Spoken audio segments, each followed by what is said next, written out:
irmãos, sejam bem-vindos a mais uma edição do nosso podcast Vendas, Velhos e Vinhos. Vocês devem reparar que Zé e eu estamos com a mesma roupa e com o vinho aberto. Estamos indo direto. Estamos indo direto por quê? Porque no podcast anterior que a gente falou sobre a comunicação com o nosso potencial cliente ou com o nosso cliente, surgiu uma ideia de um outro podcast para gravar, a gente aproveitou que já estava no estúdio e vamos gravar mais um então. Então, sejam muito bem-vindos. Se você está chegando aqui agora, por favor, assine o nosso canal, ative o sininho para receber as notificações, curta o nosso vídeo, compartilhe com seus amigos. E, além disso, eu queria agradecer aos nossos amigos da Red Minds, os nossos estúdios, o local onde a gente tem os nossos estúdios para fazer nossas gravações, os nossos podcasts, e também Bia Simone, da Vinho do Sul, que nos fornecem, fazem a curadoria desse vinho maravilhoso que a gente abriu no anterior, mas vamos continuar a beber agora. Daqui a pouco a gente vai falar mais um pouquinho sobre esse vinho. E, como você sugeriu no outro podcast... Você vê, quem manda abrir a boca, né? Quem manda abrir a boca vai ter que... Pelo mesmo salário vai gravar dois agora, tá vendo? Pelo mesmo salário. Salário é ótimo, né? Enfim, mas nós vamos gravar mais um podcast agora, falar um pouquinho da importância de cada vez mais marketing e vendas estarem andando de mãos dadas. Porque se a gente for olhar, e é super interessante isso, Zé, eu tenho um grande amigo meu que ele me presenteou com um livro que eu tenho em casa, que é um negócio chamado Bíblia de Marketing, de 1943. Nossa. 1943. É muito interessante, é um livro em inglês, dessa grossura, literalmente é um livro bastante robusto, em termos de tamanho, inclusive. E eu vi e mexe, eu folheio aquele livro, e muita coisa do que a gente fala hoje, faz hoje em marketing, você vê lá escrito. Talvez com nomes e palavras e conceitos, mas o conceito é o mesmo. Talvez mudaram as palavras e, obviamente, metodologias. Mas o que eu posso dizer é que, na nossa experiência profissional, e você pode compartilhar um pouquinho a sua, eu vou compartilhar um pouquinho a minha, antigamente a gente via nas empresas marketing e vendas andando cada um do seu lado, com responsabilidades diferentes, mas com lideranças diferentes e muitas vezes com pouco alinhamento. E hoje em dia, cada vez mais a gente vê as empresas querendo fazer essa junção, porque isso é cada vez mais importante. Eu queria que você falasse um pouquinho sobre isso, daqui a pouco eu entro no assunto, Zé. Eu acho que esse era o modelo antigo. Em alguns momentos dos últimos 35 anos, mais ou menos, que é quando eu me inseri no mercado de trabalho, vendas era mais importante, marketing era mais secundário. Depois a gente passou por um momento que marketing começou a ficar mais importante, vendas era secundário. E eu nunca gostei dessa briga, porque eu acho que um precisa do outro. E hoje em dia, algumas empresas já estão entendendo que isso tem que ficar com uma cabeça só e ela coordenando os dois, porque um ajuda o outro. Não é assim ainda no mercado. A gente vê bastante briga, disputa. Eu tenho clientes que desalinhamento. Claramente eu vejo o cara de marketing brigando com o cara de vendas por causa do lead. Não, esse lead é bom, você não sabe vender. Não, esse lead é ruim, por isso que eu não vendo. E na verdade, se não vende, é ruim para todos. E olha só como isso é importante, né? Porque antigamente, quando você olhar para uma empresa, você começava a discutir. Essa empresa é uma empresa sales driven, product driven, marketing driven, process driven e assim por diante. E eu estou dando alguns exemplos de empresas que você e eu vivemos. Então, por exemplo, quando a gente trabalhou na Bloomberg, a Bloomberg sempre foi uma empresa sales driven. Quem ditava o ritmo da empresa era vendas. Né? Quando a gente trabalhou na Siemens, a Siemens é uma empresa process driven, né? E produto e processo, né? Quem ditava na empresa, quem mandava na empresa era produto, desenvolvimento de produto, que investia pesadamente em P&D e processo, né? E cada vez mais essas empresas que trabalhando com esses, vamos chamar assim, desses silos, elas precisam começar a se tornar empresas market driven, ou seja, voltadas a mercado. Só que para ela estar voltada a mercado, não dá para ter só vendas, só marketing, só produto, só processo. Você tem que... Você falou market driven. Isso. Você não falou marketing. Market. Exato. Não marketing. Exato. Marketing. Ou seja, voltada a mercado. Com o advento das letrinhas novas, né, que é CEO, CMO, apareceu alguns anos atrás o CRO, que é chamado de Chief Revenue Officer, que é o cara que tem a receita embaixo dele. Para mim já foi o início de uma possível unificação. Boa. Mas eu acho que ainda não chegou na sopa de letrinhas do cara mesmo que vai ser o o vendas e marketing, que talvez ele chame negócio, sei lá como ele vai chamar. Sabe que o que me chama também a atenção é o seguinte, eu concordo que a gente está num processo de transição disso daqui ainda, mas o que me chama mais atenção ainda é que eu vejo isso com um pouco mais de frequência em empresas de maior porte, essa unificação, e em empresas de médio porte para menor, é muito difícil. Ou seja, nos clientes que eu atuo no meu dia a dia, que eu sou focado em médias empresas, é raríssimo você ver embaixo de uma empresa, você ter marketing e vendas embaixo de um mesmo guarda-chuva, como eu costumo dizer. E para mim isso é um equívoco, porque uma empresa média, ela tem uma vantagem, todas as empresas, tamanhos de empresas têm vantagens e desvantagens. Qual é a grande vantagem de uma empresa média? Agilidade, velocidade, tempo de resposta. Se você puser os dois embaixo do mesmo guarda-chuva, vai aumentar ainda mais essa grande vantagem competitiva que uma empresa média tem. Mas eles não estão fazendo ainda. E eu tenho sido meio que um defensor, para não dizer outra expressão, em todas as empresas que eu atuo, de falar, olha gente, por que a gente não põe embaixo do mesmo guarda-chuva? Vai ajudar, vai alinhar a estratégia assim por diante. Mas não tem acontecido ainda. É muito interessante. É até um paradoxo, porque eu tenho um cliente, por exemplo, que é uma multinacional alemã do setor automotivo. Não tem muitas, né? Fácil de tentar saber, mas... Será? Tá bom, vai. E aqui no Brasil, vendas e marketing estão com um cidadão só. E ele aqui toca. Ele tem toda a estratégia de vendas, tem a estratégia de marketing conjuntamente. Está tudo com ele. Até porque produto vai vir da Alemanha. Então. Fabricação ou é local, mas vai da Alemanha, mas também... Então, mas olha só. E esse cara está abaixo do General Manager, aqui, Brasil, América Latina, não sei. Só quando você vai para a Alemanha, a mesma empresa, separado. Você tem o CMO, tem o CRO. Olha só que legal. Então você fala, pô, por que aqui lá na matriz é separado, mas eles sabem que no dia a dia precisa ser junto. Exato. Por isso que aqui é junto. Nas empresas médias, as nacionais, é realmente mais complexo mesmo. E aí depende como a empresa tem o negócio dela pautado. Por quê? Se você é uma empresa que precisa muito de vendas, provavelmente o teu marketing ele é secundário. Então ele não tem tanta importância quanto de vendas, então vendas fica tocando o barco e o marketing fica ali mais ou menos. Se o teu negócio é um negócio mais marketing do que vendas, eu vou dar um setor aqui, por exemplo... Bens de consumo? Remédio. Ou remédio também. Por exemplo, cara, você precisa de muito dado, saber market share, o que estão vendendo, como é que está na gôndola, sell-in, sell-out, blá, blá, blá. Você precisa muito mais do marketing do que de vendas. Então o marketing é mais forte e aí o vendas fica meio jogado para o lado. E o que ninguém entende é que precisa dos dois. Não tem como ser um sozinho. O marketing sozinho não resolve. E venda sozinho resolve parcial. Sabe também que não resolve. Tem várias definições de para que serve o marketing, né, de vários autores bastante célebres e famosos. Eu conheço algumas delas e em cursos que eu ministro, eu viro e mexo, cito essas definições. Mas depois de eu citar definições de vários autores, eu tenho a ousadia, vamos dizer assim, de citar a minha definição de para que serve o marketing. Porque a minha definição para que serve o marketing, para mim, era mais simples. E modéstia à parte para mim é melhor. Que eu sempre digo o seguinte, qual é a função... Modéstia à parte é melhor. Eu sou um cara super modesto. É uma humildade terrível. Uma das minhas grandes virtudes é a minha humildade. Enfim, mas eu costumo dizer... Junto com a beleza. E com minha vasta cabeleira. Mas enfim, eu costumo dizer que a função do marketing é orientar vendas e ajudar a vender. Porque na hora que a gente entende que a função do marketing é orientar vendas e ajudar a vender, começa a fazer sentido o que você falou. E deixa eu levantar dados e informações para poder dizer o que tem que produzir, o que tem que oferecer para quem, como e aonde. E ajudar a vender justamente como que eu consigo fazer a minha equipe de vendas acelerar aquele processo. Então, na hora que você entende que marketing, a função dele é ajudar vendas e orientar vendas, ou seja, ajudar a vender e orientar vendas, faz todo sentido estarem juntos. Por isso que eu gosto dessa definição. Porque a hora que o cliente concorda com isso e eu proponho, então vamos botar embaixo do mesmo guarda-chuva, começa a fazer mais sentido para ele você estar embaixo do mesmo guarda-chuva. E você vai ter uma abertura ainda, que é o trade marketing. Sim.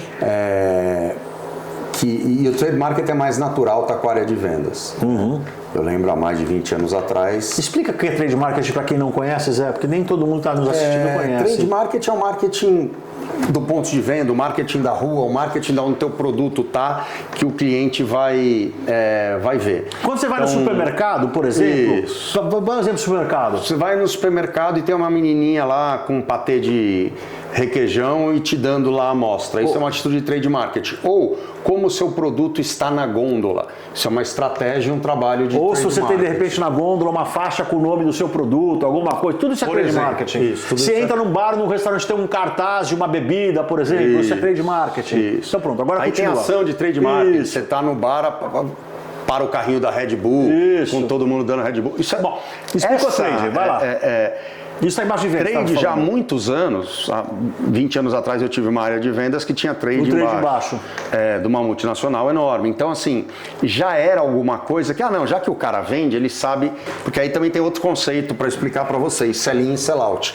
Quando você trabalha com um produto que você não vende direto para o consumidor e esse produto vai para um supermercado, para uma loja, para um distribuidor... Ou seja, um canal, né? A primeira fase é o sell-in, que você vende para esse cara.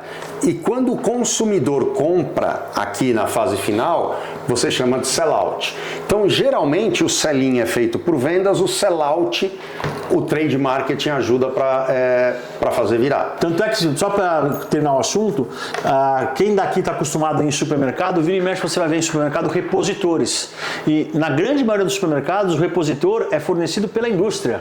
Então você vê o repositor com o nome da camisa da camiseta dele, com a marca do pão, ou com a marca do refrigerante, ou com a marca do creme dental. Ou seja, ele só repõe o creme dental daquela indústria. Por quê? Porque o trade marketing, esse cara está executando o trade marketing que vai ajudar a fazer a venda. Tá? Então, comece a prestar atenção, quem nunca prestou atenção, quando você for no supermercado, você vai reparar que a grande maioria dos repositores são de empresas específicas, de marcas específicas, que só fazem aquela marca especificamente, porque é a própria indústria que está colocando ali fazendo o trade marketing. E, gente, tem uma guerra que vocês não têm ideia.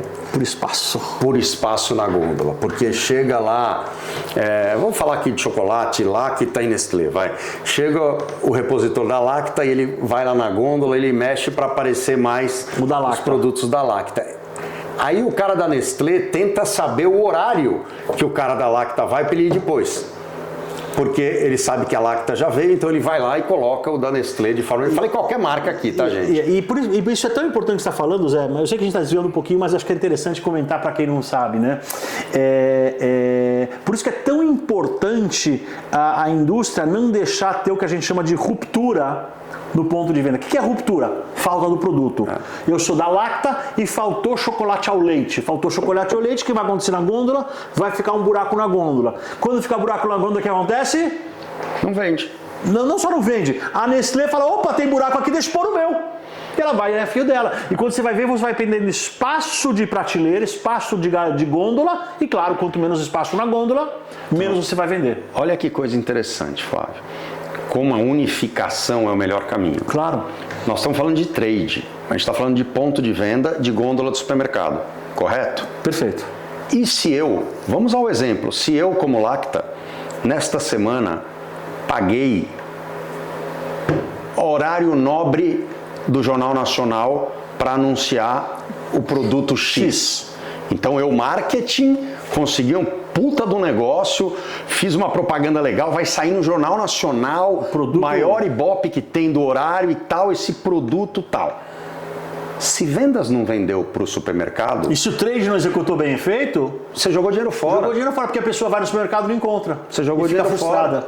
Fora. Então, pior, queimou a marca. Não é jogou fora, você está queimando a marca, inclusive. Quantas vezes vocês já viram uma propaganda, vocês foram num lugar para comprar e não tinha? Isso, assim, é um erro grave, que as áreas lá não se falam. Não se alinharam. Porque tudo tem que ser milimetricamente alinhado. Poxa, se eu sei que eu vou estar no Jornal Nacional na segunda-feira, eu preciso ter vendido para o supermercado há 2 semanas atrás, para terça-feira ter certeza que estão na gôndola e ainda mandar o repositor lá para ajudar, porque, como eu vou vender mais porque anunciou, ele tem que repor mais rápido. Então deixa eu dar um passo além. Se eu sei que a propaganda do Jornal Nacional na segunda-feira, o chocolate tem que estar na gôndola na terça e eu tenho que ter vendido 2 semanas atrás, eu preciso que a minha área de produção tenha produzido há 1 mês atrás e eu estou falando dos prazos quaisquer aqui, tá, pessoal? Não estou dizendo que necessariamente esse é o prazo, mas só para entender a lógica. Então, se eu também não tiver combinado com a fábrica, para a fábrica ter produzido, mas para a fábrica produzir, eu preciso que compras tenha comprado os insumos todos para produzir. Então, reparem a importância desse alinhamento desde lá no início do comecinho de pensar que produtos eu vou comprar, que área de suprimentos tem que fornecer para entregar para a fábrica, para produzir, para entregar para vendas, para vender, para entregar para logística, para poder botar na terça-feira na gôndola. Mas vamos voltar para vendas. Vamos voltar para vendas. Vamos voltar para vendas. Porque não vai dar para unificar a área de produtos, não. a área de fábrica. Mas você faz reunião de alinhamento, que é o tal do S&OP, né? Sales and Operations, né? Que é o alinhamento entre vendas e produção. E quando você tem fábrica, você precisa forecastar o que você vai vender depois de 6 meses. Exatamente.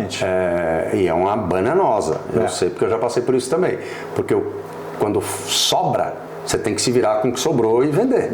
Até porque a maioria dos produtos, de algum jeito, eles se tornam perecíveis. Se é alimentar porque ele estraga, se é de tecnologia porque ele fica ultrapassado. Se é de design é porque o design já foi. Ou se é de temporada é porque era para verão e chegou o inverno, seja o que for, né? Tá na hora da bebedeira? Eu estava olhando nisso aqui que eu estava falando. Bom, eu vou servir mais um pouquinho, pessoal. Como a gente já comentou, isso aqui é a continuação do nosso podcast anterior, então a gente resolveu emendar. Então estamos aproveitando o mesmo vinho. Esse é um vinho da Artisti, é uma vinícola que eu confesso que eu não conhecia até provar hoje. Obrigado, Simone Bira, pelo fornecimento e curadoria do vinho. Esse é um vinho super interessante do Rio Grande do Sul, 45% Merlot, 45% Cabernet Franc, 10% Alicante Bouschet. Passaram-se 12 meses em barricas de carvalho francesa, americana e barrica de acácia, que é uma madeira nacional, que é raro de se ver vinhos feitos envelhecidos em acácia, mas que traz um aroma bem interessante. Enfim, salve, Zé. Tomei agora de novo. Que já abriu depois de alguns minutos? Já está aberto faz uma meia hora. Já deve ter evoluído, né?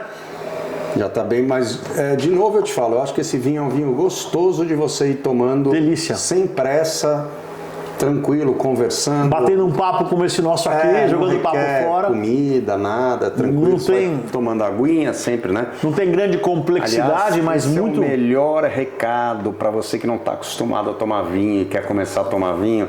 Tem um copo de água sempre cheio do seu lado o tempo todo que você estiver tomando vinho.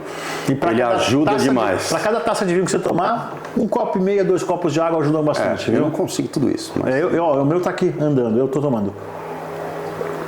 Mas olha, depois realmente que ele já estava meia hora, 40 minutos aberto, muito interessante o vinho, ele ficou melhor ainda, já estava bom no outro podcast, ele está melhor ainda.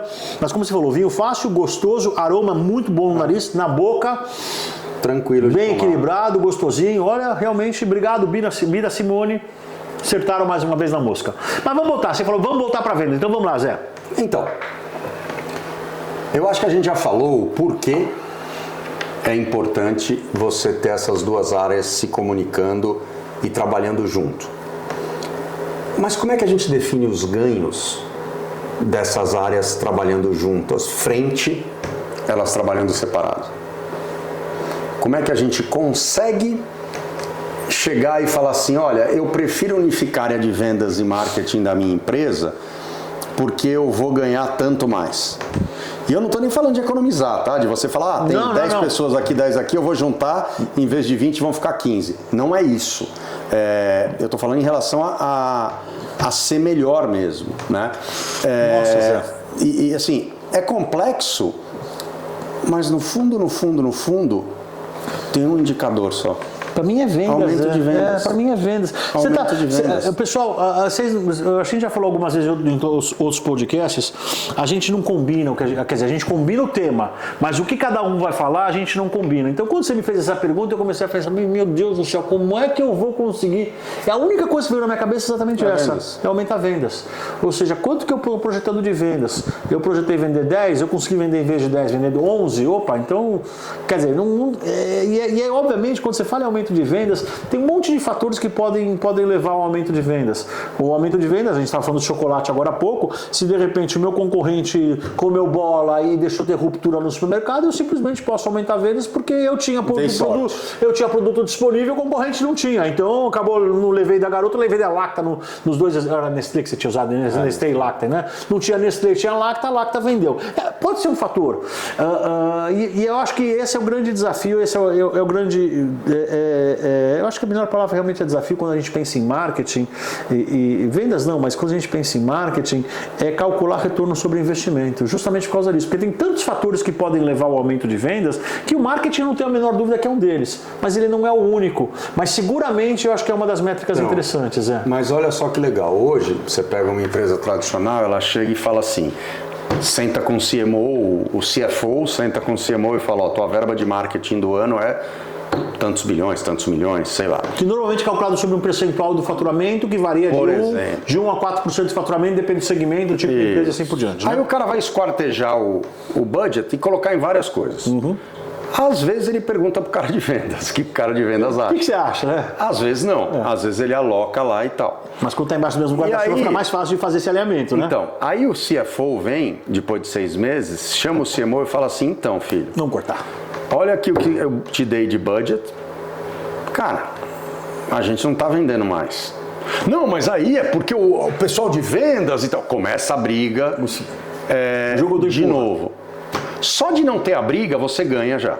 Já tem um baita ganho. Agora, imagina você colocar o cara de marketing e o cara de vendas na mesma sala, o CFO chega e fala assim, ó, esse ano está projetado aumento de 20% nas vendas. E eu tenho um budget aqui de marketing de 5 milhões. Sentem juntos e se virem, porque eu quero 30% de aumento de vendas e não 20%. E vocês vão ser medidos, os dois, por aumento de vendas, de 20% para 30%. Todo mundo vai remar o barco junto ao mesmo tempo, coordenado, porque... Não tem conversa. Claro. Não tem conversa. Claro. Eu lembro, Flávio, uma empresa que eu tocava, que tinha uma briga enorme entre vendas e atendimento. Então vendas vendia, atendimento não conseguia segurar o cliente, vendas ficava puta porque teve churn e tal, era uma briga eterna. Aí eu peguei uma vez a diretora de vendas, chamei ela e falei assim, querida, o atendimento é seu. Parabéns. Então, como assim? Ganhou uma área. Como assim? Assim, atendimento é seu. Quero ver você brigar com você mesmo agora. Agora é o seguinte, eu quero vendas e não quero churn. E fazer o quê? Problema seu. E só nessa ação de unificar, eu não estava lá, mas eu ouso dizer que deve ter minimizado o problema. Porque acaba o jogo de empurra. Não. Porque eu não vou empurrar para mim mesmo. As reclamações acabaram de um jeito. Claro. Falava, ninguém mais fala de... Lógico. Que um fez o outro fez o um. Tudo bem que são outras áreas, a gente está falando de outra coisa. Mas a lógica é a mesma. Voltando a vendas e marketing, é a mesma lógica. A lógica é a mesma. Porque senão, se você está separado, marketing vai falar que promoveu direito de produto e vendas não vendeu, vendas vai falar que não vendeu porque marketing fez bobagem na promoção. A hora que você põe embaixo do mesmo responsável, eu falo, escuta, se virem aí, porque é o meu a reta dos dois. Então, ou a gente faz junto ou a gente não vai fazer lugar nenhum. E aí, voltando à pergunta que eu fiz para você, como é que você mede vendas? Também acho. Eu acho que vendas é o caminho. Vai na veia e vendas. Por mais que a gente tenha outras variáveis que podem contribuir ou até atrapalhar, mas eu concordo contigo, não tem outra forma. Porque eu pensei em market share, mas market share é muito relativo, né? Muito. Porque você faz uma campanha para baixar o preço absurda, você talvez naquele momento vai ganhar market share, mas isso não quer dizer que é nem rentável. A gente estava conversando... Não é só isso, né, Zé? Você tem um outro problema quando você fala de market share, porque como que você calcula market share no Brasil general, em todas as empresas, todas as indústrias? É muito difícil. Tem que comprar pesquisa. É muito caro. São pouquíssimas as empresas que são capazes. Quando eu falo capazes, pessoal, não estou discutindo capacidade técnica. Eu estou falando ter fôlego, ter dinheiro, ter informação para conseguir estimar, calcular market share. Então você pega uma empresa, por exemplo, tem um cliente que é um escritório de advocacia. Você acha que o escritório de advocacia vai calcular o market share deles? Esquece! Eu tive um cliente que eu trabalhei durante muitos anos, que era uma indústria que vendia insumos para a indústria farmacêutica, que eles estimavam o market share deles com uma proxy de uma pesquisa que saía da indústria farmacêutica, mas era uma proxy, então é muito difícil. Então como é que você vai calcular sucesso em cima de um negócio que é quase, em alguns segmentos, impossível de calcular? Ou estimar no Brasil. Então acho que, eu sempre falo, quando você não consegue estimar de coisa, compete você contra você mesmo. Ou seja, ano passado eu vendi 10, esse ano eu quero vender 12. Esse ano eu vendi 12, ano que vem eu quero vender 15. E o market share é muito relativo, né? No setor automotivo, por exemplo, que é um setor que tem informação, então você sabe quantos carros foram vendidos no mês, que marca que vendeu e tal. Por categoria, inclusive, né? Subcategoria. Mas aí assim, Quem tem mais market share no Brasil? A Ford ou a Fiat? Depende do segmento. Em número absoluto, a Fiat. Eu vou te falar, é a Fiat. Em número absoluto é a Fiat. Mas... Só que a Fiat vende qual que é o carro que eles vendem hoje? É simples. Agile. Não, Agile era da Volkswagen. Como é que chama da Fiat hoje? Qual? O de entrada da Fiat. O Mobi. Mobi. Né? Um Mobi vale quantas Bronco da Ford? Não, quantos Mobi vale uma Bronco da Ford? Assim, a Fiat tem mais market share, é verdade? E nos esportivos? A Fiat não tem nenhum esportivo. E nos carros de luxo? Só que a Ford tem Mustang. Então, e nos com carros de alto certeza padrão? ela tem mais que a Fiat. Isso. E nas picapes pesadas? E no mercado do Centro-Oeste. Isso. E no mercado de São Paulo. E assim... E é um mercado que está cheio de informação. Que você tira informação, você vai no Google, você tira o que você quiser. Cara, mas... E o mercado de sabonete? Pois é. Porque você não tem só Procter & Gamble produzindo sabonete. Não, claro que não. Né? Tem várias outras empresas pequenas, médias, grandes e grandes que estão lá dividindo prateleira. Eu tenho um cliente que é uma empresa completamente desconhecida no mercado de sabonete, que eles são grandes. Então. Grandes. Você conhece a empresa, você sabe do que eu estou falando, eles são grandes. Mas se eu falo para alguém, eu tenho isso aqui, essa empresa que fabrica sabonete, fala, nunca ouvi falar. Nunca ouvi falar. E sabonete todo mundo compra. Porque uma coisa eu falar, tal cara tem o maior market share de parafuso, né? Sabonete eu costumo dizer que é democrático, né? Desde a classe AAA até a classe E. Todo mundo usa. Todo mundo usa, todo mundo compra. Que nem papel higiênico. Que nem papel higiênico. É democrático, absolutamente democrático. Então, assim, é muito complexo a gente medir pelo market share. Eu acho que realmente a medida correta é aumento de vendas. Agora, eu não tenho dúvida, por experiência própria, quando os dois trabalham juntos, o resultado é melhor para a empresa. Com certeza. Eu acho que talvez essa seja a mensagem central que a gente quer passar aqui hoje para a turma, né, Zé? Eu acho que sim. Você que tem uma empresa média, você que tem uma empresa começando, no seu crescimento não passe pela vontade de dividir as áreas. Deixa sempre na mão de um. Não que você não tenha que ter as duas áreas. Entenda isso. Eu não estou falando que você tem que matar o marketing ou matar vendas. Não. Mas o responsável tem que ser o mesmo. Marketing mais vendas embaixo de um mesmo guarda-chuva, como você me fala. E chama do jeito que você quiser, cara. É isso aí. Área de negócio, o que for. É isso aí, Zé. Estamos chegando no final do nosso podcast. Então, pessoal, obrigado quem ficou com a gente até agora. Curta o nosso vídeo, compartilhe com seus amigos, comente aqui embaixo. Se você ainda não assina o nosso canal, assine o nosso canal, ativa o sininho para você receber notificação. E mais uma coisa importante, obviamente, agradecer Red Minds, nossos estúdios maravilhosos, toda a infraestrutura tecnológica. Vinho do Sul, Simone, Bira, muito obrigado pelo fornecimento de vinho mais uma vez, pela curadoria. E é isso aí. Vamos hypar o nosso vídeo. Vamos lá, hype. É isso aí. Zé, saúde. Saúde, até a próxima. gente. Até a próxima. Obrigado, pessoal. Valeu. Até a próxima.